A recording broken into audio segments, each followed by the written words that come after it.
I think the left is in a really bad place right now.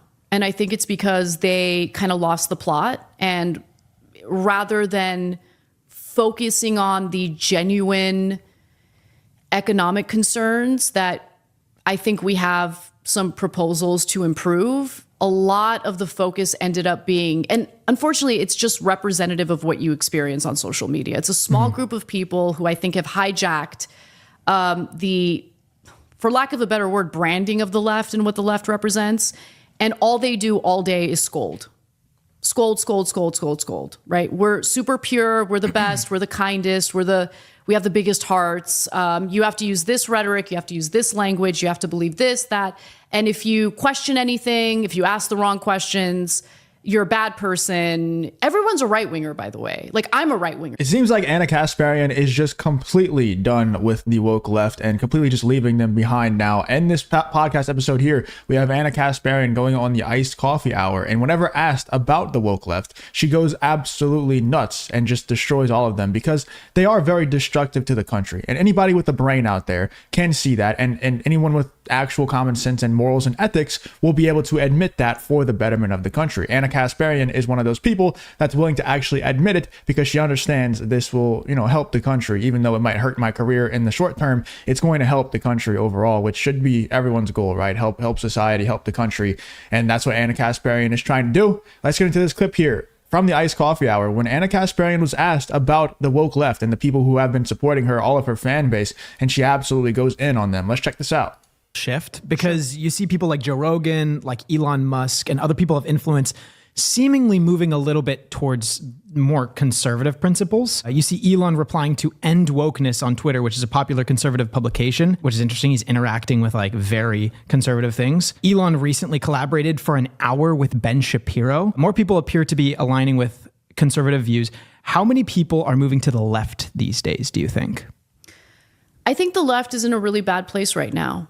And I think it's because they kind of lost the plot. And rather than focusing on the genuine economic concerns that I think we have some proposals to improve, a lot of the focus ended up being, and unfortunately, it's just representative of what you experience on social media. It's a small group of people who I think have hijacked for lack of a better word, branding of the left and what the left represents.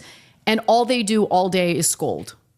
Scold, scold, scold, scold, scold, right? We're super pure. We're the best. We're the kindest. We have the biggest hearts. You have to use this rhetoric. You have to use this language. You have to believe this, that. And if you question anything, if you ask the wrong questions, you're a bad person. Everyone's a right-winger, by the way. Like, I'm a right-winger, according to the online left. It's absurd. So I've seen that picture Elon tweeted where he was like right in the middle. You have like the right and the left, but then all of a sudden the left moves like way far. And this is 100% facts, by the way. Like, this is what happened. This is why people like Joe Rogan, who aren't actually on our side, by the way, like, I think Joe Rogan wants like freedom of speech and stuff like that, basic human rights, right? Like basic, like the things that the country were founded on. He wants those things. But like, as far as actually being right wing or conservative or, having religious values and stuff like that, Christian values, Joe Rogan doesn't have those things. I think he's going more in that direction, but I think he's being pushed more in that direction than he's willingly going in that direction. So like these graphs right here where, it's the left winger like sprinting away from the center and then yelling at the center person who's been left behind saying you're a bigot. That's exactly what's happened to Joe Rogan. I think he was more left of center and then the left just hard sprinted to the left. And now they're looking back at Joe Rogan, who was just chilling, just being his normal left-wing self. And they're like, oh, you're a right-wing, you're alt-righter, you're a bigot. And now Joe Rogan's like, well, if I'm going to be like just myself and you're going to call me all these names, maybe I am those. And like, maybe I'll look into more and maybe they're not as insane as I originally thought they were. And maybe they have some good ideas. And now he's looking into it. And now you see Joe Rogan and Russell Brand, he got baptized and he's baptizing other people on Twitter. Like, and people are taking offense to that or whatever. But it's better than him being who he was before being baptized. And, Joe Rogan is talking about Jesus and stuff on his podcast. And none of that would have happened if the woke left didn't push them in that direction.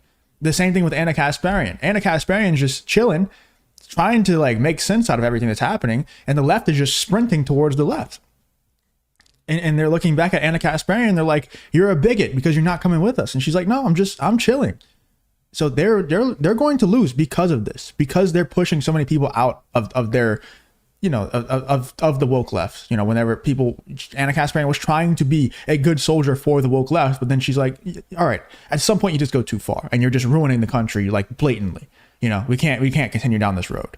And that's going to keep happening to more and more people. Down, and then he's staying in the exact same spot, but it seems like he's more conservative just because the left has moved this way. Do you find that to be accurate or true? I find Elon to be a marker of any political ideology a big mistake. I don't even really know how to answer that question by thinking about Elon Musk. Like Elon Musk. But I think a lot of people seem to relate to that, where they always say I'm right in the middle.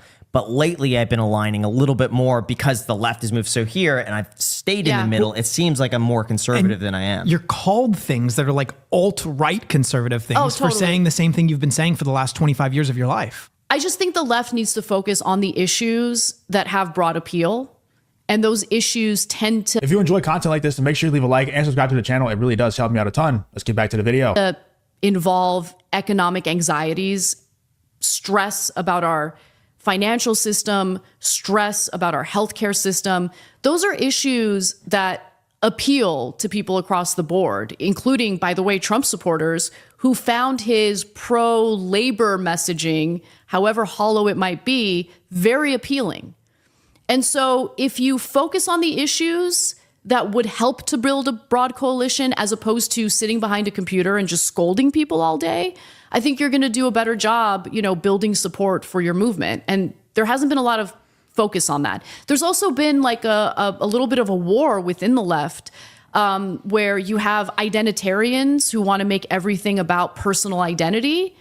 And then the so-called, economic essentialists who just want to focus on economic issues without getting too bogged down by, allegations of racism, sexism.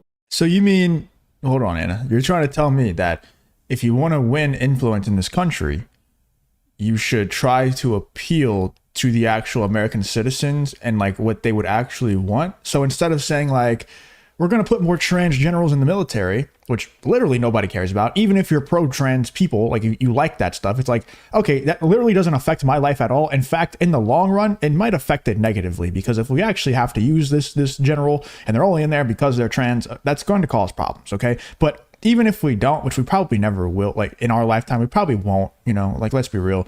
We're probably not going to have to use them that much. Like they're not going to make that much of a difference.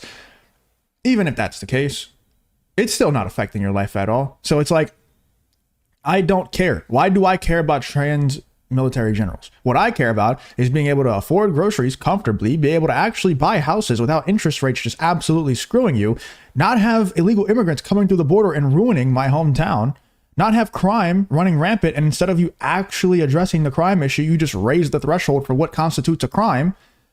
Like that, you're trying to tell me that those things, that the left, that the Democrats, that people who support Anna Kasparian, and that Anna Kasparian actually supported prior to all this, she voted for Joe Biden, she campaigned for Joe Biden.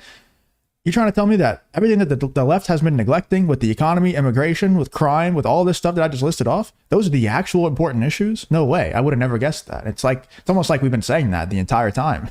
Homophobia, transphobia, all of that stuff. Now, those isms exist, and I do find them to be a problem, but I think that the way the left talks about that problem would have you believe that it's like so widespread and it's like destroying everything. I think that they overemphasize those things. I think that they're also very quick to call people racist, sexist, homophobic, transphobic, and then you end up losing the meaning of those words. And I've gotten to a point where if I see the online left accuse someone of being one of the isms, I'm like, but are they? Like, I'm way more skeptical now. Why does it seem like both sides are getting more extreme? Like you have the right just going crazy right and the left going crazy left. Why do you think that is? Because is it just an echo chamber? I think the extremes are overrepresented on social media. Okay. Everyone else, all the normies, all of the critical thinkers, all the people who haven't bought into extremism on either side, and I think that's representative of the majority of the country, they're not engaging on Twitter because they don't want to be dogpiled. They see what the rhetoric is like. They see what the discourse is like. So they just stay out of it. But if you talk to normal, everyday people, they've got some views that are conservative, some views that are definitely like on the left.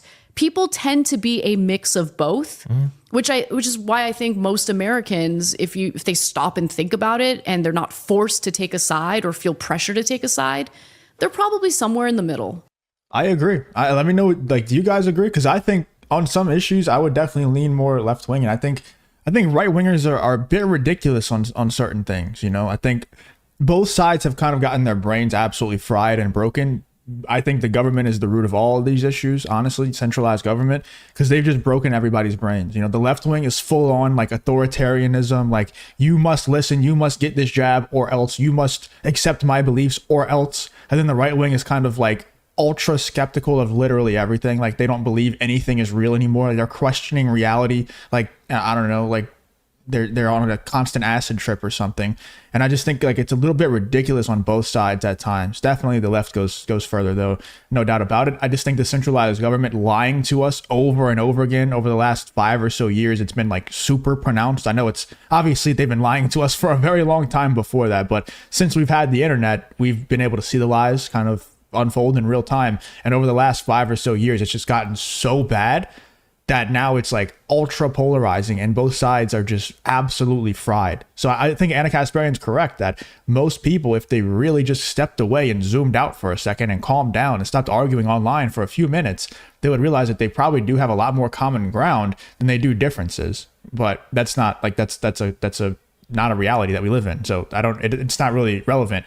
But let me know in the comments what you think about Anna Kasparian kind of torching the woke left here whenever Graham Stephan asks her, like, what's the problems with this current reality that we're living in, this current political climate that we're living in. Let me know in the comments what you think about Anna Kasparian basically leaving the left behind.